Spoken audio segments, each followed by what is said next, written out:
കായംകുളത്തെ ഒരു വീട്ടിൽ 2 മാസമായി ഒരേ കഥയാണ് ആവർത്തിച്ചിരുന്നത്. വാതിൽ തുറക്കുമ്പോൾ ഭാര്യ തിരികെ വരുമോ എന്ന പ്രതീക്ഷ, ഫോൺ റിംഗ് ചെയ്യുമ്പോൾ ഭാര്യയാണോ എന്നുള്ള ആകാംക്ഷ. ദിവസങ്ങൾ കടന്നുപോയെങ്കിലും അവളെക്കുറിച്ച് ഒരു ചെറിയ വിവരവും ലഭിച്ചില്ല. ഈ കാത്തിരിപ്പ് ഓരോ ദിവസവും വേദനയായി മാറി. ഭാര്യയെ തിരികെ കിട്ടണമെന്ന് മാത്രമായിരുന്നു ഭർത്താവായ വിനോദിന്റെ സ്വപ്നം. പക്ഷേ പ്രതീക്ഷകളൊടുവിൽ പൊളിഞ്ഞു വീണു. മനസ്സിന്റെ ഭാരവും ഏകാന്തതയും സഹിക്കാനാകാതെ ജീവിതം അവസാനിപ്പിക്കാനുള്ള ദാരുണ തീരുമാനം അദ്ദേഹം എടുത്തു.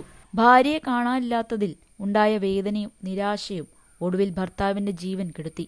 ആലപ്പുഴ ജില്ലയിലെ കായംകുളത്താണ് ഈ ദാരുണ സംഭവം നടന്നത്. കണ്ണമ്പള്ളി ഭാഗത്തെ വിഷ്ണുഭവൻ വീട്ടിൽ താമസിച്ചിരുന്ന വിനോദാണ് മരിച്ചത്.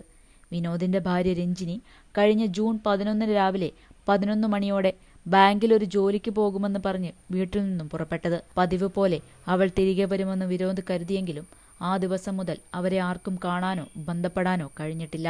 ഭാര്യയുടെ കാണാതാവൽ വിനോദിന് വലിയ മാനസിക ആഘാതമായിരുന്നു. അവളെ തിരികെ കണ്ടെത്താനായി വിനോദ് ഉടൻ തന്നെ കായംകുളം പോലീസ് സ്റ്റേഷനിൽ പരാതി നൽകി. എന്നാൽ ദിവസങ്ങൾ കടന്നുപോയെങ്കിലും അന്വേഷണത്തിൽ നിന്നും ഒരു സൂചന പോലും ലഭിച്ചില്ല. 2 മാസമായി തുടർന്ന കാത്തിരിപ്പും അനിശ്ചിതത്വവും വിനോദിന്റെ മനസ്സിനെ തളർത്തി. ദിവസവും പ്രതീക്ഷയോടെ ഭാര്യയുടെ വരവ് കാത്തിരുന്നെങ്കിലും ആ പ്രതീക്ഷകളൊന്നും നിറവേറിയില്ല. ഒടുവിൽ ആ വേദനയും ഏകാന്തതയും സഹിക്കാനാകാതെ വിനോദ് ജീവൻ അവസാനിപ്പിക്കുന്ന ഭീകര തീരുമാനം എടുക്കുകയായിരുന്നു.